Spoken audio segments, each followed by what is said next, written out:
चलिए बच्चों, आज का जो हम लोग लेक्चर है उसमें हम लोग बात करेंगे दोष के कारण और उसको पूरा एक्सप्लेन करेंगे। तो चलिए, लास्ट लेक्चर में हमने दोष के सामान्य लक्षण और कारण वगैरह हमने देख लिया था। चलिए अब हम लोग आगे देखते हैं, जो मेन जो कारण है उसकी बात करेंगे। दोष प्रकोपक कारण, ये टॉपिक हमने लास्ट लेक्चर में देख लिया था कि जो रस के आधार पर, मैंने आपको याद करने का तरीका बताया था कि रस के आधार पर कटु तिक्त और कसाय रस जो है आपका क्या करता है, कटु तिक्त और जो कसाय रस है वो क्या करता है बच्चों, वात का जो वृद्धि करता है। ठीक है, रुक्ष है, इसमें रुक्षता होगी, एक्सरसाइज करेंगे, हैवी वेट वगैरह जो एक्सरसाइज करेंगे, व्यायाम करेंगे, ठीक है, वेग धारण करेंगे, तो ये सब जो है कारण आपका हो गया जो वात की वृद्धि करेगा।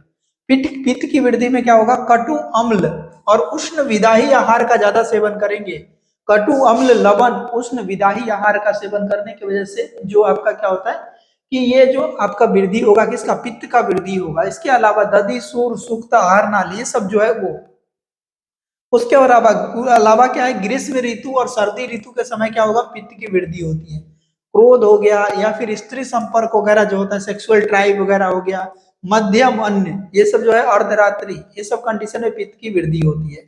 कफ के कंडीशन में क्या होता है, कफ को बढ़ाने वाला जो होता है मधुर जो आहार होता है, गुरु आहार होता है, ये सब जो होता है आपका इक्षु दधि, ये सब जो होता है ये आपका क्या करता है, कफ की वृद्धि करता है। ठीक है, उसके बाद क्या है, ये सारे जो दिवा स्वप्न वगैरह जो है वसंत ऋतु में या के समय या दिवा स्वप्न वगैरह करते हैं तो आपकी क्या होता है, कफ की वृद्धि होती है। ठीक है, समझ में आ गया बच्चों सब लोग। अब बात करते हैं आहारज निदान। आहारज निदान की बात करें तो रस के आधार पर आप याद कर सकते हो, लास्ट लेक्चर में मैंने इन सारी चीजों को करा दिया था आप सबको। ठीक है, आहारज निदान में मैंने आप सबको बता दिया था लास्ट लेक्चर में। ठीक है, आहारज निदान में रस याद रखना है, कटु तिक्त और कसाय रस हो गया। मधुर अम्ल लवण, मैंने एक कोड बताया था, मधुर अम्ल लवण ये क्या करता है, वात को कम करता है। किसको कम करता है, वात को। ठीक है, कटु तिक्त कसाय ये क्या करता है, कफ को कम करता है। किसको कम करता है, कफ को। ठीक है, उसके अलावा क्या होता है बच्चों, मधुर और तिक्त कसाय जो है ये क्या करता है, पित्त को कम करता है। ठीक है, तो रस से तो आपको याद हो गया। ठीक है, कि रस के साथ रिलेशन याद हो गया, यहाँ से आपके एमसीक्यू क्वेश्चन बन सकते हैं। अब हम लोग बात करते हैं किसके, गुण के साथ। तो गुण के साथ अगर हम बात करें तो गुण के साथ आपका कौन कौन हो जाएगा बच्चों, गुण के साथ आपका हो जाएगा रुक्ष लघु और शीत गुण जो है वात की वृद्धि करता है। द्रव्य में आपको मसूर कलाया और यव याद रखना है। ठीक है, अब कफ की बात करें तो गुरु सीता स्निग्धा पिच्छिल अभिशांति जो गुण वाला है वो आपकी वृद्धि करेगा। और द्रव्य की बात करें तो कदली फल नारिकेल और दधी वगैरह ये सब होता है। पित्त की बात करें तो पित्त में जो रस आपका होता है कटु अम्ल लवण रस जो है वो आपका समन करेगा। गुण की बात करें तीक्ष्ण उष्ण विदाही गुण, और द्रव्य की बात करें तो कुल्था बराही कंद और लहसुन ये सब क्या होता है, पित्त की वृद्धि करेगा। अब देखिए सेवन विधि पे भी आपका डिपेंड करता है, जो दोष होता है, दोष की वृद्धि जो अवस्था है वो आपका सेवन विधि पे डिपेंड करता है। जैसे कि कोई खाना है, आप अगर खा रहे हैं तो उसको बहुत जल्दी खाना, अति द्रुतम मतलब बहुत जल्दी जल्दी खाना, और अति विलंबितम मतलब बहुत स्लो खाना। तो अगर आप बहुत स्लो या बहुत फास्ट खाते हैं तो उसके कारण क्या होगा, आपका जो काल वृद्धि काल के कारण आपका क्या होगा, वात की वृद्धि होगी। अति विलंबितम करेगा तो अति मात्रा में खाना भोजन कीजिएगा तो कफ की वृद्धि हो जाएगी। हीन मात्रा में कीजिएगा, अति योग अगर ले रहे हैं पिपली लवण और क्षार का, तो इसके कारण भी आपको क्या होगा, पित्त की वृद्धि होगी। ठीक है, भय शोक क्रोध ये सब कंडीशन जो होता है, इस सब के कारण क्या होता है, दोष की वृद्धि हो सकती है। अब बिहारज कारण की समझ सकते हैं, बिहारज कारण की समझ सकते हैं, ये आपके इंपॉर्टेंट हो जाएंगे यहाँ से क्वेश्चंस की बिहारज कारण। ठीक है, ये आपके एपीजीटी में भी यहाँ से क्वेश्चन बनते हैं। ठीक है, बिहारज कारण का मतलब समझिएगा। ठीक है, वात की वृद्धि कब होगी, तो वात मूत्र पुरीसम शुक्र छर्दी छव छबतु मतलब वात मतलब वायु, मूत्र मतलब यूरिन, पुरीस मतलब स्टूल, इसका अगर धारण करते हैं तो उसके कारण वात की वृद्धि होगी। शुक्र का, छर्दी का, छबतु का और उद्गार का, ये सब जो वाष्प का, ये सारा वेग का अगर धारण करते हैं तो वेग विघात, वेग का धारण करते हैं तो इसके कारण आपकी वात की वृद्धि होगी। विघाता, कहीं पे इंजरी होती है तो वात की वृद्धि होती है। ठीक है, विषम चेष्टा मतलब विषम चेष्टा करते हैं, जो आप डिफरेंट डिफरेंट टाइप के चेष्टा करते हैं। बलावित्त ग्रहात, ठीक है, ये सारा चीज जो है डिमिनोलॉजी वगैरह कंडीशन होती है, तो वैसे कंडीशन में आपको क्या होता है बच्चों, वात की वृद्धि होती है। अति व्यवहाय, ठीक है, ज्यादा एक्टिविटी वगैरह करते हैं तो उसके कारण जो है अति व्यवहाय जो करते हैं, ज्यादा एक्टिविटी वगैरह परफॉर्म करते हैं, अध्ययन प्रपतनम, लंबे समय तक जो ये अध्ययन वगैरह करते हैं। प्रधावन, अभिघात, लंघन, ठीक है, ये सब अभिघात हो गया मतलब इंजरी, लंघन मतलब जो जो लंघन चिकित्सा होती है वो। तो ये सब कंडीशन में आपकी क्या होती है, वात की वृद्धि होती है, ठीक है। प्रतरण, रात्रि जागरण, रात में जगते हैं तो उसके कारण भी आपको क्या होगी, वात की वृद्धि होगी बच्चों। भार मतलब भारी चीज अगर आप उठा रहे हो तो उसके वजह से वात की वृद्धि होगी। हरण, गज, रथ मतलब कि जो आप जो है गज पे या रथ वगैरह पे, हाथी पे या फिर रथ पे आप क्या कर, या हरिण पे आप क्या कर रहे हो, सवारी वगैरह कर रहे हो तो ठीक है। आदिचार्या, ठीक है, अनशन करते हो, विषम आसन, आसन, अनशन, विषम आसन और अध्यासन करने की वजह से आपकी वात की वृद्धि होगी। पित्त की वृद्धि क्या होगा, अताप सेवन, उपवास और मैथुन, ये इसके कारण पित्त की वृद्धि होगी। कफ की वृद्धि कब होगा, दीवा स्वप्न, आलस्य, अव्यायाम और आस्य सुख, ये जो आपका दीवा स्वप्न मतलब दिन में अगर सोइएगा तो क्या होगा, कफ की वृद्धि होगी। आलस कीजिएगा तो जैसे कोई एक्टिविटी नहीं कीजिएगा, आप दिन भर सोए रहिएगा तो इसकी वजह से क्या होगा, कफ की वृद्धि हो जाएगी। व्यायाम वगैरह नहीं कीजिएगा और आस्य सुख मतलब रेस्टफुल कंडीशन में हमेशा रहिएगा तो आपका ये हो जाएगा क्या, बिहारज कारण, ठीक है, ये सब मैंने बता दिया था। मानसिक कारण की अगर हम बात करें बच्चों तो मानसिक कारण में आप सबको पता है, अगर वात की वृद्धि कब होगी, जब आप चिंता और त्रास कीजिएगा तो वात की वृद्धि होगी, क्रोध कीजिएगा तो पित्त की वृद्धि होगी और चिंता नहीं कीजिएगा तो कफ की वृद्धि हो जाएगी, ठीक है बच्चों। यहाँ तक आप सबको कोई दिक्कत। अब देखिए यहाँ से जो एमसीक्यू क्वेश्चन जो बनता है वो आप समझ लीजिए कि एमसीक्यू क्वेश्चन आपका कहाँ से बनता है, ठीक है। तो एमसीक्यू क्वेश्चन जो है सीजन के रिलेशन से बनेगा, ठीक है। हेमंत ऋतु में जो गुण शीत और स्निग्ध होता है और इसमें क्या होगा, कफ का क्षय होगा। वसंत ऋतु में उष्ण और स्निग्ध होता है तो यहाँ पर कफ का प्रकोप होगा। ग्रीष्म ऋतु में क्या होता है, लघु और रुक्ष आहार के सेवन की वजह से क्या होगा, वात का क्षय हो जाएगा। वर्षा ऋतु में शीत रुक्ष और अम्लता होगी तो वात का प्रकोप होगा, पित्त का क्षय होगा। उष्ण और तीक्ष्ण होती है शरद ऋतु में और पित्त का प्रकोप होगा, ठीक है। अब आप नेक्स्ट देख सकते हैं आगंतुज कारण। आगंतुज कारण भी आपका एग्जामिनेशन पॉइंट ऑफ व्यू से काफी इंपॉर्टेंट है। आगंतुज कारण जो है आपका बहुत ही इंपॉर्टेंट है, ठीक है, इसको समझ लीजिए, ये भी आपके 2 मार्क्स में कई बार पूछे गए थे, ठीक है। जब प्रीवियस ईयर पहले एग्जाम होती थी तो आपके पूछे गए हैं। ते भूत विष, भूत मतलब डिमिनोलॉजी जो एक्सटर्नल फैक्टर है, ठीक है। जो भूत कहने का मतलब क्या होता है, जो आपको मैं बताता हूँ, जैसे वायरस, बैक्टीरिया वगैरह इन सब के कारण भी आपको कारण की वजह से डिजीज हो सकती है, ठीक है। विष, विष का मतलब कोई भी पॉइजन, विष का मतलब क्या होता है बच्चों, कोई भी पॉइजन की वजह से आपको क्या हो सकती है, दिक्कत हो सकती है, ठीक है। तो ये भूत विष, वैवाई, ठीक है, निक्षता, निक्षता मतलब इंजरी होगी, भग्न आदि, जो निक्षता भग्न आदि जो फ्रैक्चर वगैरह जो होती है उसको भग्न बोलते हैं, तो ये सब के कारण क्या हो जाएगी, ये आपका हो जाएगा आगंतुज कारण।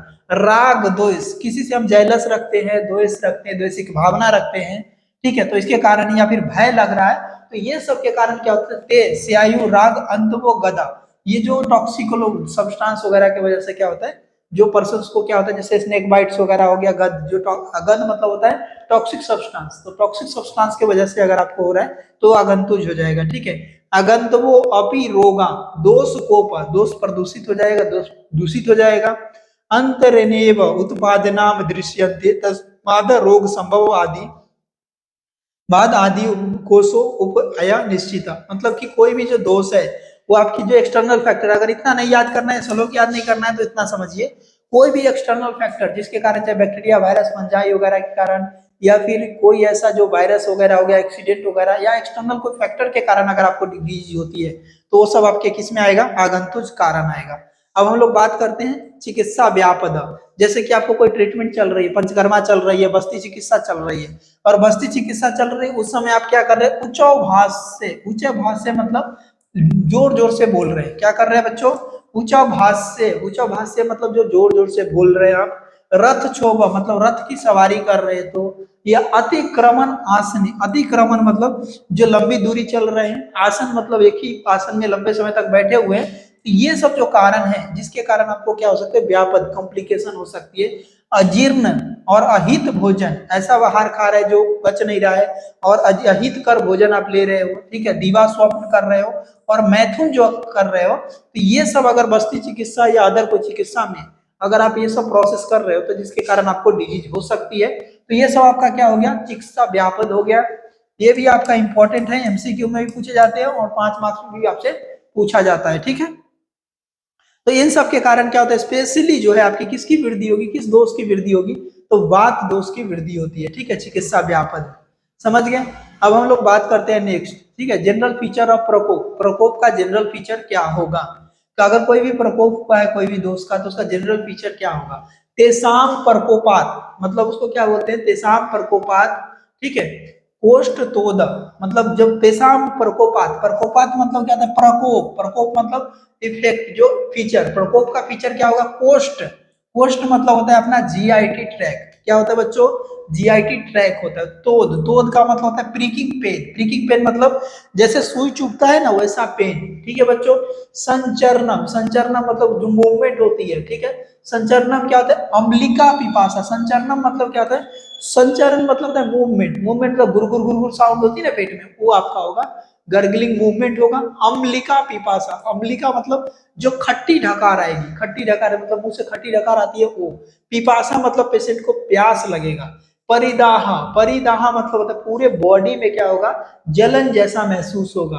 अन्न दोष, अन्न दोष मतलब खाना खाने का मन नहीं करेगा। और हृदय उत्क्लेश, उत्क्लेदाश्च जायन्ते मतलब हृदय मतलब चेस्ट पे जो है भारी भारी महसूस होगा। ये जो है आपका जनरल फीचर है किसका, प्रकोप का, ठीक है, समझ गए बच्चों। अब हम लोग बात करते हैं वात वृद्धि के, एकदम हूबहू क्वेश्चन आपके यहाँ पे भी पूछे जाएंगे, और ये श्लोक एकदम वीवीआई श्लोक है, याद कर लो, ठीक है, मैं कहता हूँ वीवीआई श्लोक है, याद कर लो, यहाँ भी यूज हो जाएगा, और आपका क्रिया शरीर यानी फिजियोलॉजी में भी आपका यूज हुआ होगा ये श्लोक, आपको याद होगा फर्स्ट ईयर में, ठीक है। वात वृद्धि के लक्षण क्या होता है, वात वृद्धि के लक्षण क्या है, लिंग, लिंग मतलब सिम्टम, छीने अनिल से, छीने मतलब हाथ का क्षय, ठीक है। तो वात वृद्धि के लक्षण क्या होंगे, यहाँ पर बात के जो है क्या हो गया, वात वृद्धि के लक्षण के श्लोक यहाँ पर नहीं दिया गया, मैं आपको बताता हूँ। जो वात वृद्धि के जो लक्षण होंगे वो आपका क्या होगा, कफ क्षय का जो लक्षण होगा, ठीक है। तो यहाँ पर बात वृद्धि में क्या हो जाता है कि पेशेंट्स को क्या होता है कि एब्डोमिनल डिस्टेंशन होना, कॉन्स्टिपेशन होना, बॉडी में पेन होना, ये सब आपके कॉमन सिम्टम होता है, स्टूल वगैरह ड्राइनेस वगैरह हो जाना, ये आपका कॉमन सिम्टम होता है वात वृद्धि के लक्षण में। वात क्षय के लक्षण में क्या होता है, लिंग, छीने, छीने मतलब क्षय, अनिल, अनिल मतलब वात होता है, ठीक है। अंगस्य साधो अल्पम भासितम, अंगस्य अंग में क्या होगा, हल्का, हल्कापन महसूस होगा, क्या अंग वगैरह में क्या होगा, अंगस्य साधो अल्प भाषितो अहितम मतलब कि वो बहुत कम बोलेगा, और अंग वगैरह क्या होगा, सुनता पड़ जाएगी, ठीक है। संज्ञानाशस्त, क्या करे न करे वो डिसाइड नहीं कर पाएगा। सलेस्मा वृद्धित्व काम्य संभव मतलब सलेस्मा मतलब कफ की वृद्धि हो जाएगी, बात का क्षय होगा तो, ठीक है, समझ गए। यहाँ पर दिया गया है पित्त वृद्धि और क्षय के लक्षण क्या है, पित्त वृद्धि और क्षय के लक्षण क्या है, पित्त विनमूत्र, पित्त की जब वृद्धि होगी तो क्या होगा, पित्त की वृद्धि होगी तो विनमूत्र नेत्रत्वक, मतलब क्या होता है, बिन मतलब स्टूल होता है, ठीक है, मूत्र मतलब यूरिन होता है, नेत्र मतलब आइज होता है, इसका कलर कैसा हो जाएगा, पित्त कलर का हो जाएगा। त्वक का कलर कैसा हो जाएगा, येलोइश कलर का हो जाएगा, ठीक है। श्रुत दा, श्रुत दा, दा मतलब क्या होता है, जो भूख लगेगी ज्यादा, और उसके बाद क्या होगा, बॉडी में क्या होगा, बर्निंग सेंसेशन होगा। अल्प निंद्रता मतलब कि पेशेंट को कम नींद आएगा, क्या होगा बच्चों, पेशेंट को जो है नींद जो है वो कम आएगा। ये आपका क्या हो गया, पित्त वृद्धि के लक्षण, ठीक है।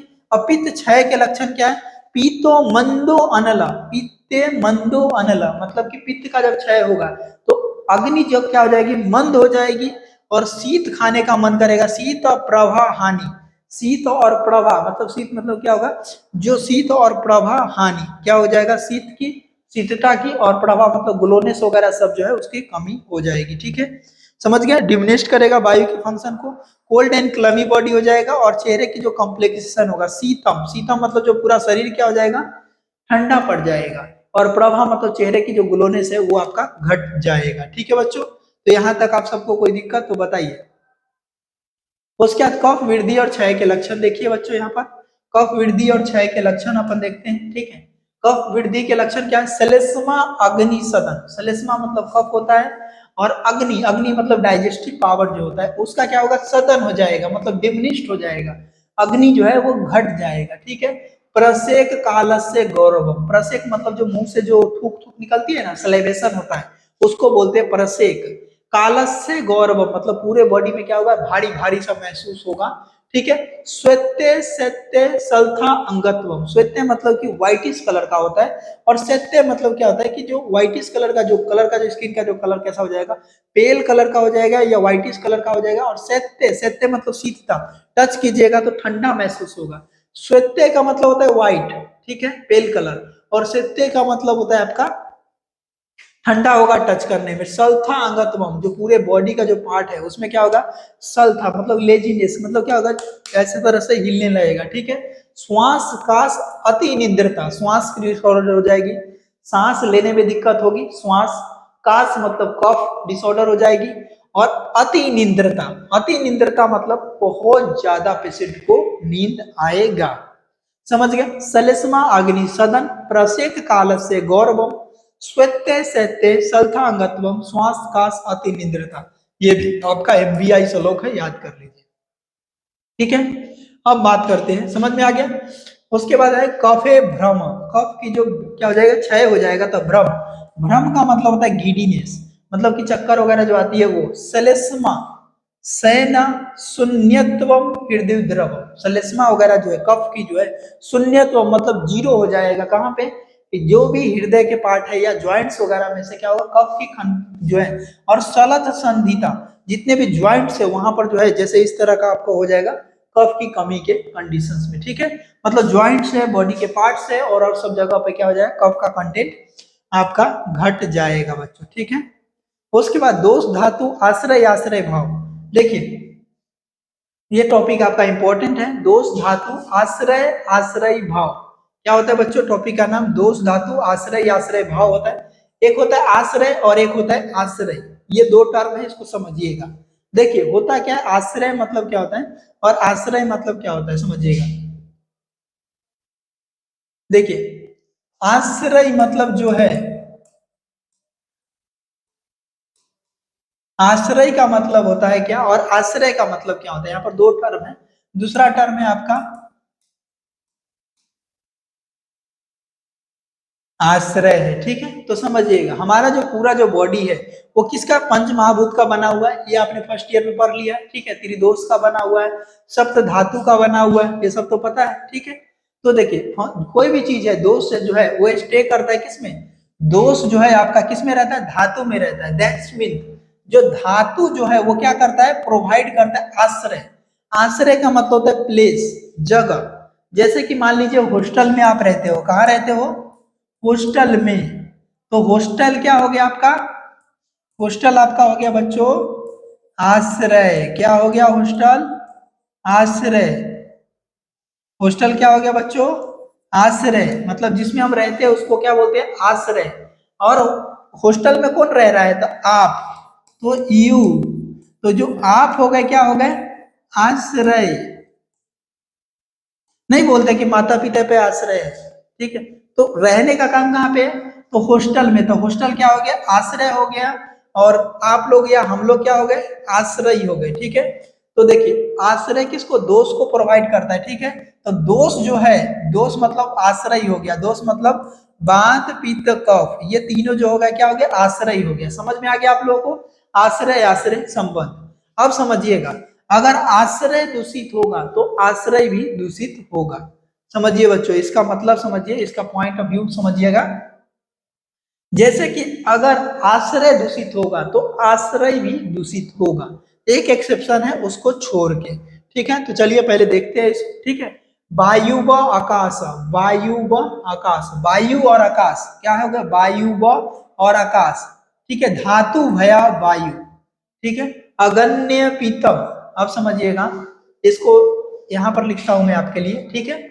मतलब कि जो बात जो होता है वो क्या होता है, वायु व आकाश, ये एमसीक्यू क्वेश्चन है जो आपका पूछा गया है, ठीक है, याद रखिएगा। वायु व मतलब वायु और आकाश, ये दोनों महाभूत मिलकर के किसका बना फॉर्मेशन करता है, वात का, याद रखना। वायु व आकाश धातु भया वायु, अगण्य पित्त, मतलब पित्त का जो फॉर्मेशन होता है वो किससे होता है, अग्नि महाभूत जो है आपका किसका फॉर्मेशन करता है, पित्त का फॉर्मेशन करता है, ठीक है बुआ। पित्त का फॉर्मेशन कौन करता है, अग्नि महाभूत। अंभ, अंभ का मतलब होता है बउआ आकाश, पृथ्वी भया सलिस्मा, पृथ्वी मतलब आकाश, और पृथ्वी जो है वो किसका फॉर्मेशन करता है, कफ का, किसका, आकाश प्लस पृथ्वी जो है वो किसका फॉर्मेशन करता है बच्चों, कफ का, किसका बउआ, कफ का, समझ गए, तो कफ का हो गया वो, ठीक है। अब आगे देखते हैं, ठीक है। तत्र वायु बिरे, तत्र वायु बेरे योनि, योनि पित्त स्या अग्नि, मतलब तत्र वायु बरे अग्नि, जो वायु जो होता है वो क्या होता है, वो योनि के साथ क्या, पित्त स्या अग्नि, कफ स्याप, रक्त तेजो जलात्मक, रक्त जो है वो किसका, यहाँ पर सारे धातु में से कौन कौन धातु जो है वो किससे बना हुआ है, इसके बारे में ये टॉपिक है, ठीक है, कि कौन कौन धातु जो है किस महाभूत से बना हुआ है, ठीक है। इसे आपको ध्यान रखना होगा क्योंकि आपके एग्जामिनेशन पॉइंट ऑफ व्यू से तो इंपॉर्टेंट है ही, दूसरा एआईपीजीटी पॉइंट ऑफ व्यू से भी इंपॉर्टेंट है, ठीक है। तो इसको आपको याद रखना होगा, ध्यान रखना होगा। तत्र वायव क्या होता है, तत्र वायवरेव योनि पित्त स्याय अग्नि कफ स्याप, ठीक है। एमंग द सप्त धातु, रस जो होता है वो किसका, रस पे किसका महाभूत होता है, चलिए रस में सबसे ज्यादा कौन होता है, पानी होता है, तो कौन महाभूत डोमिनेट होगा, ये श्लोक अगर आप याद नहीं भी रखो तो भी कोई दिक्कत नहीं है, लेकिन इसका एक्सप्लेनेशन याद रखना जरूरी है कि जो रस महाभूत है वो किसका बना हुआ है, जल महाभूत का, रक्त जो है आपका क्या बना हुआ है, अग्नि महाभूत का, ठीक है, और जल का, तो याद रखना है कि जो रस धातु है वो किसका बना हुआ है, जल का सिर्फ, तो रस सिर्फ किसका बना हुआ है, जल का, लेकिन रक्त में क्या है, आग है, रक्त जो होता है पित्त का होता है, पित्त मतलब अग्नि, तो अग्नि और जल के मिलकर के रक्त बना हुआ है, मांस जो है वो जल और पृथ्वी का मिला करके क्या बना हुआ है, मांस महाभूत का, अस्थि जो है वो किसका, पृथ्वी और वायु महाभूत का बना हुआ है, मज्जा और शुक्र जो है वो किसका, जल महाभूत प्रिडोमिनेट होता है। ये आप जितनी जल्दी गांठ बांध दो, यहाँ से एमसीक्यू क्वेश्चन आपके एग्जाम में आने के चांसेस बन रहे हैं, ठीक है। अब बात करते हैं, मूत्र जो है वो प्रिडोमिनेट होता है किससे, जल से, लेकिन पुरुष जो आपका प्रिडोमिनेट होता है किससे, पृथ्वी से, ठीक है, समझ गए। और आर्तव और स्वेद जो है वो प्रिडोमिनेट होता है किसमें, अग्नि से, ठीक है, और स्तन्य जो आपका प्रिडोमिनेट होता है किससे, जल से, ठीक है। तो इसको याद करके रखो या फिर ये श्लोक आप याद करके रख सकते हो, ठीक है। तो आप श्लोक याद नहीं रखो, इसके एक्सप्लेनेशन याद रखो तो ज्यादा सही रहेगा, ठीक है बच्चों। अब बात करते हैं आश्रय आश्रय संबंध, आश्रय आश्रय संबंध क्या होता है समझिएगा इसको, ये आपका इंपॉर्टेंट टॉपिक है, आश्रय आश्रय संबंध, ठीक है। आश्रय आश्रय संबंध क्या होता है, तत्र अस्थनि स्थितो, तत्र अस्थनि स्थितो जिसमें स्थित रहता है, ठीक है। वायु पित्तम तु स्वेद रक्तयो, मतलब वात पित्त, तत्र अस्थनि स्थितो वायु पित्तम तु, मतलब वात और पित्त जो है वो स्थित किसमें, तत्र अस्थनि स्थितो वायु, समझिएगा इस लाइन का मतलब समझिएगा, कलर चेंज कर लेते हैं। तत्र अस्थि स्थितो वायु, मतलब कहाँ, अस्थि में स्थित होता है कौन, वायु, समझ गए बच्चों, अस्थि में स्थित कौन है, वायु। पित्तम तु श्वेत रक्तयो, मतलब जो पित्तम तु श्वेत रक्तयो, मतलब पित्त जो है वो कहाँ रहता है, श्वेत और रक्त में, किसमें रहता है बच्चों, श्वेत रक्तियों में, ठीक है। तो पित्त का स्थान कौन हो गया, रक्त में, तो पित्त कहाँ रहता है, रक्त धातु में, और वात जो है अस्थि धातु में रहता है, और पित्त किसमें, रक्त धातु में, ठीक है। सलिस्मा शेषेषु, कफ के अलावा जो कफ जो है वो स्टे करता है, सलिस्मा शेषेषु तेनेस्व आश्रय अस्थिनाम मिथ यदेकस्य कदनस्य वर्धनम छपनस्य अस्थि मारुत योनेव प्रायो वृद्धि तर्पणात्, समझिएगा इसका मतलब, जो अस्थि है वो आपका क्या, अस्थि में होता है वायु का स्थान, जो स्वेद यानी रक्त में स्थान होता है, स्वेद और रक्त में पित्त का स्थान, बाकी जितना भी है कफ का जो है दोष जो है वो स्टे करता है, बाकी जितने भी धातु बच गया मूत्र पुरी सब में रहता है, ठीक है। मिथ्या तद धनस्य वर्धनम छपनव औषधम अस्थि मारुत तेने व प्रायो वृद्धि तर्पणम, मतलब कि जिन जनरली क्या होता है कि जो अगर आश्रय वृद्धि करेगा तो आश्रय भी वृद्धि करेगा, दोनों जो है वृद्धि करेगा, एक घटेगा तो दूसरा भी घटेगा। एक्सेप्शन में आपका सिर्फ वात है, अगर वात की वृद्धि करेगा तो अस्थि का क्षय होगा। अब समझिएगा इसके पीछे का रीजन क्या है, जो बात इसी को एक्सप्लेन मैंने यहाँ पर किया है, ठीक है, यहाँ पर समझिएगा, ठीक है। वृद्धि जो होता है क्वालिटेटिव और क्वांटिटिव इंक्रीज होता है, जैसे कि आश्रय की अगर वृद्धि होगी तो आश्रय की भी वृद्धि होगी। अब मैं आपको अस्थि वाला समझाऊंगा, ठीक है। आश्रय की जो वृद्धि होगी उसमें क्या होगा, आश्रय की भी वृद्धि होगी बच्चों। अभी मैं आपको पूरा से एक्सप्लेन कर देता हूँ फटाफट, ठीक है। अब समझिएगा, यहाँ पर आपका हो गया क्या, आश्रय।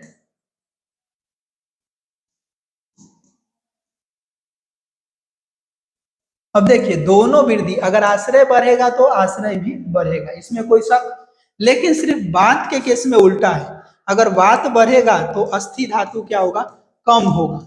अब इसको समझने की कोशिश करते हैं। अस्थि में जो होता है क्या होता है, देखिए अस्थि में क्या होता है, अस्थि में पता है खाली जगह होती है, ठीक है। अस्थि में जो कैविटी होती है, तो ठीक है, जितना ज्यादा अस्थि की एरिया बढ़ेगी उतना जो स्थान में कवर करेगा कौन, वायु जाके कवर करेगा, ठीक है। तो जो अस्थि जितना जो खाली रहेगा, अस्थि अस्थि की जो एरिया जो खाली रहेगी, मान लीजिए एक बर्तन है, तो उस बर्तन में जितना ज्यादा एरिया खाली रहेगा उतना ज्यादा वायु आके रहेगा, ऐसा कंसेप्ट यहाँ पर काम करता है, ठीक है। लेकिन पित्त वृद्धि होगा तो स्वेद और रक्त की वृद्धि होगी, पित्त का क्षय होगा तो स्वेद और रक्त का क्षय होगा। कफ की वृद्धि होगी तो ये सारे धातु की वृद्धि होगी, कफ का क्षय होगा तो इसका क्षय होगा, ठीक है। अब यहाँ पर भी बताया गया धातु क्षय दोष होता है, लेकिन वृद्धि ऑफ वात जो होता है should be treated as brihan and kshaya of vata जो होता है लंघन इन रिस्पेक्ट टू अस्थि, ठीक है। अगर समझिएगा क्या होता है कि वात की जो वृद्धि होती है, ठीक है, वात की जो वृद्धि होती है उसमें हम गृहन चिकित्सा करते हैं, ठीक है। और जो वात का जो क्षय जो होता है वो क्या होता है, लंघन पे, लंघन चिकित्सा में आपका वात का क्षय होता है, गृहन चिकित्सा में आपका क्या होता है, जो लंघन चिकित्सा करते हैं तो वात की वृद्धि होती है, और जो गृहन चिकित्सा करते हैं तो आपका वात का क्षय होता है, ठीक है। तो इस कंसेप्ट पे काम करता है, ठीक है बच्चों। यहाँ तक आप सबको कोई दिक्कत, अगर कोई दिक्कत हो तो पूछिए, अगले लेक्चर में हम बात करेंगे आगे के टॉपिक लेकर के। तब तक के लिए थैंक यू सो मच।